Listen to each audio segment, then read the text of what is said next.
તો દર્શક મિત્રો, અત્યારે વાત કરવામાં આવે તો આમ તો તમે ઘણી બધી હોળી ધૂળેટી જોઈ હશે ભાઈ, પરંતુ આદિવાસી સમાજની આ હોળી અને ધૂળેટી જોઈ કાયદેસર તમારા રૂવાટા ઊભા થઈ જશે ભાઈ કે આ શું. જે આ મિત્રો વાત કરવામાં આવે તો હાલ સોશિયલ મીડિયાની અંદર એક આ વિડીયો મારી પાસે આવ્યો, જે વિડીયો તમે જોઈ શકો છો ભાઈ.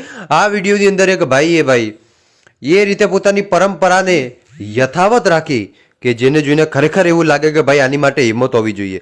મિત્રો, આજે ધૂળેટી ઘણા બધા લોકો હોળી ને ધૂળેટી રમશે ભાઈ. જે લોકોને શોખ હોય ને એ લોકોને શોખ હોય ભાઈ, પણ જે લોકોને ભાઈ શોખ જ ન હોય, બરોબર, જે લોકોને ટેન્શન હોય ભાઈ, એ લોકોને તો રોજ હોળી ને ધૂળેટી જ હોય ભાઈ, મારા જેવા, બરોબર, નાની વાતમાં ટેન્શન લેવાવાળા.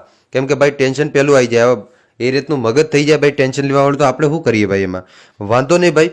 જે લોકોને હોળી રમવું હોય એ લોકોને બિચારાને રમવા દઈએ, જે લોકોને ન રમવું હોય ભાઈ એ લોકોને ન રમવા દઈએ, પણ જે લોકો રમી રહ્યા છે એ લોકોને તો રમવા દઈએ ભાઈ શાંતિથી.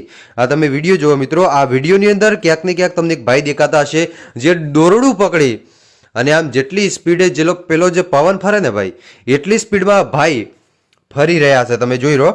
અને આ ભાઈને પકડવા માટે ઘણા બધા લોકો લાઈનમાં ઊભા છે. મને તો પહેલી નજરે તો એવું લાગ્યું કે આ ભાઈ પડ્યા, કેમ કે એટલી સ્પીડમાં ઘૂમતું હતું કે આપણને બીક લાગે ભાઈ દેખીને.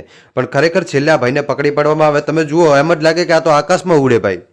પણ હકીકતમાં મિત્રો આ કરવું કોઈ નાની વાત નથી, બહુ મોટી વાત કહેવાય ને. આની માટે તમારી જીગર જોઈએ ભાઈ.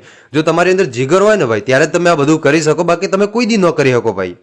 આ તમે વિડીયો જુઓ ભાઈ, ખરેખર તમે જેમ કહેશો વાલા કે વાત જ ન થાય ભાઈ. આ ભાઈની આ વિડીયો જોઈ લો સાહેબ તમે.